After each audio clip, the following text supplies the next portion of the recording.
नमस्कार दोस्तों, YouTube channel में आपका एक बार फिर स्वागत है। जैसा कि दोस्तों आप लोग जानते हैं कि बाल गिरने की, बाल झड़ने की समस्याएं बहुत ज़्यादा मात्रा में अपने समाज में पाई जा रही हैं और ये बाल जो झड़ते हैं, डंडरफ होती है, खुजली होती है, इस तरह की अनेक समस्याएं जो होती हैं जिसकी वजह से लोगों के केस ख़राब होते हैं, झड़ते रहते हैं। तो आज हम चर्चा करेंगे कुछ होम्योपैथिक दवाइयों की जिसके द्वारा बालों के झड़ने को रोका जा सकता, पूरी तरह से क्योर किया जा सकता। कंट्रोल ही नहीं बल्कि क्योर भी आप कर सकते हैं इनके सेवन से। कुछ इनकी कंडीशन है जिसके विषय में भी हम चर्चा करेंगे और साथ में औषधियों के विषय में ही कैसे लेना है, कैसे और कौन सी औषधि लेना है, कब लेना है, इसके विषय में भी आपको जानकारी देंगे। तो आप पूरी वीडियो देखें, आपको इसमें नॉलेजेबल मिलेगा चीज़। जैसा कि टाइफाइड ज्वर आप लोग जान रहे हैं, टाइफाइड ज्वर होने के बाद लंबे समय तक चलता है और उसकी तमाम समस्याएं होती हैं। तो उसमें बाल गिरने लगते हैं। यदि टाइफाइड ज्वर से आप निवृत्त हों, ठीक हों, उसके बाद बाल झड़ने लग जाएं तो उसमें होम्योपैथ की दवा है एसिड फ्लोर 30। इसको आप 4 गोली 3 बार ले सकते हैं या 2 बूंद 2 बार जीभ पर ले सकते हैं। कुछ समय इसका सेवन करेंगे तो वो धीरे धीरे बाल गिरने रुक जाएंगे। सिर, पलकों, भौहों आदि से दुर्बलताकारी रोगों के पश्चात बाल यदि गिरने लगें, ऐसे रोग जो देर तक चले 2 महीने 3 महीने और व्यक्ति उसमें दुर्बल हो जाए, उसकी इम्यून सिस्टम क्षीण हो जाए, उसके बाद बाल गिरने लगें सिर से, भौहों से या पलकों से, कहीं से भी, तो ऐसी दशा में होम्योपैथी में हमारे पास एक दवा एसिड फास है जो 30 नंबर में 4 गोली 3 बार आप ले सकते हैं अथवा 2 बार जीभ पर ले सकते सीधे तौर पे। तो यह ताकत तो देती ही है, साथ में बाल झड़ने को भी पूरी तरह से रोक देती है। इसी क्रम में साथियों, आपको जो है यदि बाल बहुत ज़्यादा झड़ते हैं, कंघी करने पर गुच्छों के रूप में बाल झड़ते हैं पूरे लच्छे के लच्छे, तो कैलकेरिया फास जो है 6 से 8 टिकिया सुबह, 8 टिकिया शाम गर्म पानी से आप ले सकते हैं। ये कैल्शियम और फास्फोरस है, आपको हड्डियों को भी ताकत देता है और साथ में बालों को झड़ने को भी रोकता है। पूरी तरह प्रभावी दवा है। इसके अलावा यदि रक्तहीनता के कारण बाल झड़ता हो, एनीमिक पोजीशन हो, खून की कमी हो शरीर में, उसके कारण बाल झड़ने लगे, तो होम्योपैथी में हमारे पास फेरम फास है। फेरम फास 30 आप ले सकते हैं या फेरम फास 6 बायोकेमिक भी ले सकते हैं, जिसको 8 टिकिया सुबह शाम ले सकते हैं गर्म पानी से। और यदि आप 30 लेते हैं पावर में तो इसको 5 गोली 2 बार, 4 गोली 2 बार या 2 बूंद सीधे जीभ पर ले सकते हैं। तो यह रक्त की कमी को भी पूरा करेगा और साथ में बाल झड़ने को भी रोकेगा। इसके अलावा मित्रों कैली कार्व है। कपालावरण की शुष्कता के अलावा और कपालावरण की शुष्कता एवं रूसी के कारण यदि बाल झड़ता है, खुश्की रहती है कपालों में, सिर में, चमड़ी में, तो उसकी वजह से बाल झड़ रहा है, तो कैली कार्व 30 5 गोली 2 बार सुबह शाम या 2 बूंद सुबह शाम ले सकते हैं सीधी टंग पे। तो ये शुष्कता को ठीक करेगी और उसकी प्राकृतिक जो नमी है लौट आएगी और बाल झड़ना उससे रुक जाएगा। इसी क्रम में मित्रों, बच्चों के जन्म के पश्चात बाल झड़ते हैं जिन माताओं बहनों के, तो उन्हें लेट्राम्यूर 30 नंबर में दिया जा सकता है 4 गोली 2 बार या तो सीधे 2 बूंद टंग पे ले सकते हैं।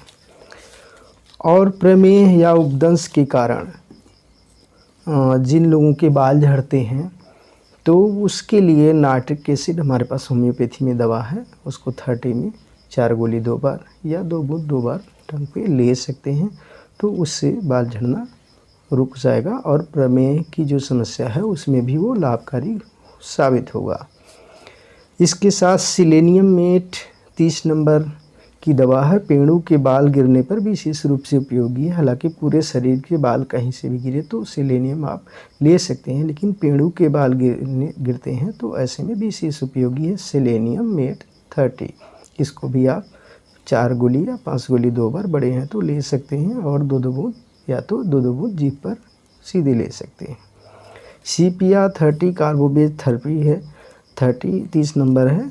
ये 30-200 इस सब पोटेंशियाँ होम्योपैथी में होती हैं। वो साफ पे आप बोलें तो सीधे तौर पे वो समझ जाएगा और आपको दे देगा। सीपिया कार्बोबेज 30 दोनों में से किसी एक का आप उपयोग कर सकते हैं तब जब माताएं बहनें गर्भावस्था में हों और उनके बाल झड़ते हों, अथवा स्तनपान कराते समय दुग्धपान कराती हैं, ऐसी माताएं बहनें उनके बाल झड़ते हैं तो उसमें सीपिया कार्बोबेज दोनों में से किसी एक दवा का प्रयोग करने से बाल झड़ने रुक जाते हैं। इसके साथ ही मित्रों सल्फर 30 और लाइको 30 दो दवाएं हमारे पास हैं। यह भी दूध पिलाने वाली माताओं के गिरने वाले केस के लिए उपयोगी हैं। साथ ही साथ ये जो लाइकोपोडियम है ये असमय बाल सफ़ेद होने में भी बहुत अच्छी दवा है और कारगर साबित होती है, उसको रोक देती है जो असमय बाल सफ़ेद होते हैं। इसको भी आप 30 पावर में है तो 5 गोली 2 बार या 2-2 बूंद सुबह शाम ले सकते हैं।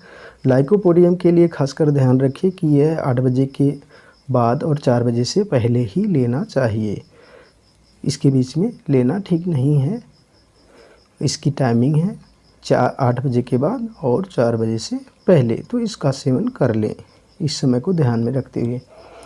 और जिनके बाल बहुत धीमी गति से बढ़ते हैं और 2 मुंहे हो जाते हैं, फट जाते हैं, जिनको बाल का फटना कहते हैं, बाल फट जाते हैं, 2 मुंहे हो जाते हैं और बहुत धीमी गति से बढ़ते हैं, उनके लिए हमारी होम्योपैथी में थूजा दवा है। थूजा 30 में इसको 4 गोली 2 बार या 2-2 बूंद सुबह शाम टंग पर सीधे ले सकते हैं।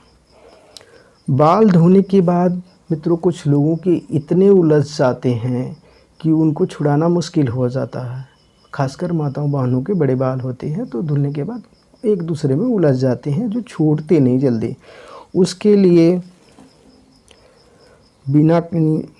उसके लिए हमारे पास दवा है बिनाका माइनर, और ये 30 में दे दिया जाए 4-4 गोली 2 बार या 2-2 बूंद जीभ पर सीधे तौर पे, तो जो उलझे बाल हैं वो खुद सुलझ जाते हैं और उलझना बंद कर देते हैं, सुलझे रहते हैं। तेज़ी से बढ़ते तथा काले होते हैं बिस्बेडनम 30 है, जिनके बाल सफ़ेद समय से पहले हो रहे हैं तो उसमें ये काफ़ी काम करती है। और बाल जो धीरे बढ़ते हैं उसमें भी बिस्बेडनम 30 है, 4 गोली 3 बार 2 बार या 2-2 बूंद 2 बार ले सकते हैं। तो बाल जिनके नहीं बढ़ रहे हों तो इसके सेवन से तेज़ी से बढ़ने लगते हैं और काले भी होते हैं, और गिरने वाले जो बाल होते हैं गिरते हैं उनकी जगह पे नए बाल जल्दी से तेज़ी से उगने लगते हैं, तो बाल इसके सेवन से काले घने हो जाते हैं। और बिस्बेडनम औषधि का प्रयोग बहुत पहले से आयुर्वेद में भी बालों की केश सज्जा के लिए, बालों को काला करने के लिए उपयोग होता रहा है। तो होम्योपैथी में भी पोटेंटाइज मेडिसिन बना करके इसका उपयोग इसके लिए होता है कि बाल जो है तेज़ी से बढ़ें और काले भी हों और जो घने भी हों। तो इस तरह से कुछ एक औषधियों के विषय में मैंने आप सबसे चर्चा किया।